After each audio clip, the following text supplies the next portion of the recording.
Hey, this is Coach Nate here, bringing you the frequently asked questions of taper. Before we get to that, what you guys are looking at is the men's 1500 freestyle championships from 2005. So enjoy that beautiful swimming while you listen to me talk. Taper falls at the end of the training cycle, so let's just review a training cycle real quick. In the beginning, we're trying to get swimmers into shape, so there's that phase. Then there's the plateau phase, which comes after that. That's where you'll start to see swimmers walking out of the pool with their knuckles dragging on the ground because they're really tired. And then we'll transition into the taper phase where swimmers will generally feel a lot better. And one of the side effects of taper is your kids will probably be bouncing off the walls if we're doing it right, especially if they're a sprinter. Sprinters have a longer taper where distance swimmers generally don't. But during this time, all swimmers need to focus more on having really high quality. Generally, everyone will do high quality, meaning like closer to like race style swims with high rest on top of that. It's a little bit different for distance, but there's a lot of factors that will affect a taper. Those are your age, your sex, the strokes you're swimming, your muscle mass, and how many years you've been swimming. So there's a lot of different things to consider when assigning a taper to a swimmer. And it will change over the years. And it may take quite a few years to even understand what kind of taper a swimmer needs. So that's kind of what's happening at the pool, generally speaking. Now, the other 50% of the taper is happening away from the pool. Basically, the things we're looking to have more is change their eating up a little bit. They need to stay more on the carbs and not the protein as much. The protein is really, really important when they're in the plateau phase and the getting into shape phase. So the first kind of two phases of swimming, it's really important because their muscles are getting broken down so much. In this phase, their muscles aren't breaking down at all, so they just need to replace the glycogen levels. They need to replace those. So eating within half an hour after they swim is going to be really important. So that's kind of the eating thing. They don't need a lot of protein. They just need to get on the carbs. Sleeping. I heard on the radio that getting 9 hours of sleep for adolescents is great. I don't know if a lot of them even get that. But during a taper, we're looking to get it up into the 12 to 14 hour range. And I know that might sound crazy. And during school, when school's in, it's like nigh impossible. And I understand that. I'm just kind of going over if everything goes optimally, this is what we're looking for. During the summertime, I think, 12 to 14 hours is feasible with naps. I can't talk enough about naps. During these championship meets, they're prelim finals. So you swim in the morning. If you qualify, you'll swim at night. I love to fill a big old nap in between those swims. I think it helps you recover immensely. So to get used to that kind of like swimming, eating, napping, eating, swimming, eating, that sort of like routine is good. And that's kind of what they're going to end up doing at college if they go off and swim at college.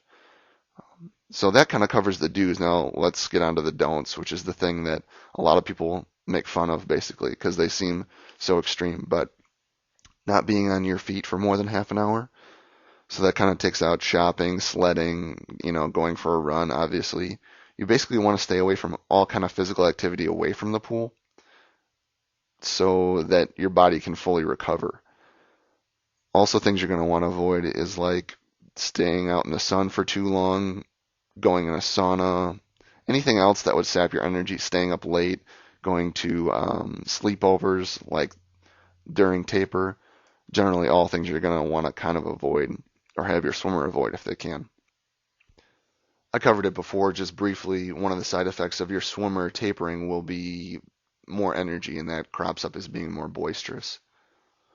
The other side effects are phantom injury, which is it feels real. Their shoulders might get really sore, or an old knee injury might come back, something from another sport or something they developed earlier in the season that got taken care of comes back and you'll feel it. And it feels really weird and it might be painful for like 5 days, but it's nothing to get concerned about generally.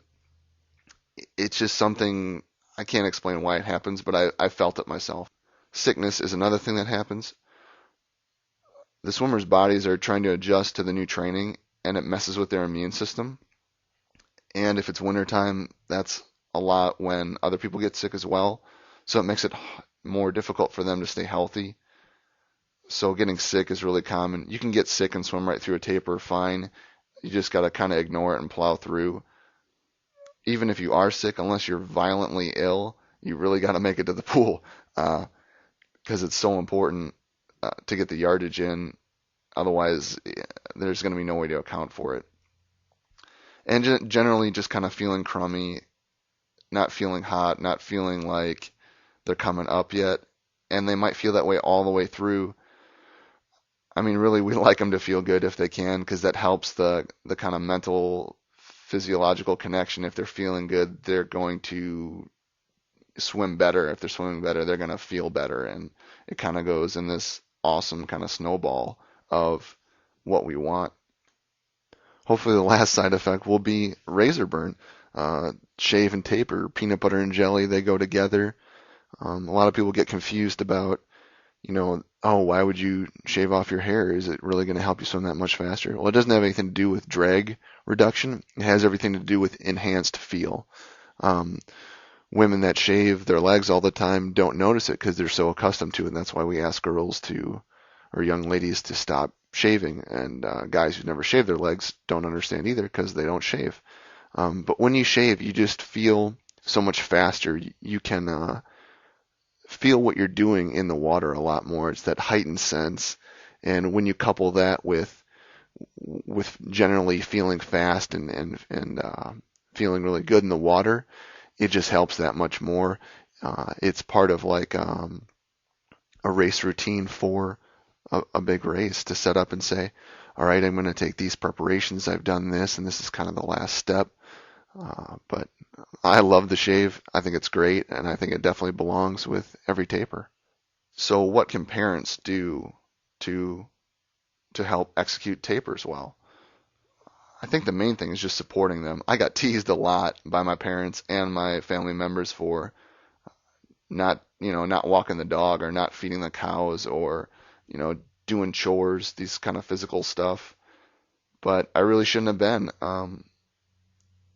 Just support them and understand kind of where they're at. And a lot of times they're going to want to, swimmers will want to go and have a sleepover, and they're going to want to go sledding with their friends. They're going to want to go to the mall and go shopping and do all these things because they have all this extra energy now and they want an outlet for it. But you really got to kind of conserve it like a battery. And so what they've been working for probably the last 4 or 5 months is this taper meet coming up.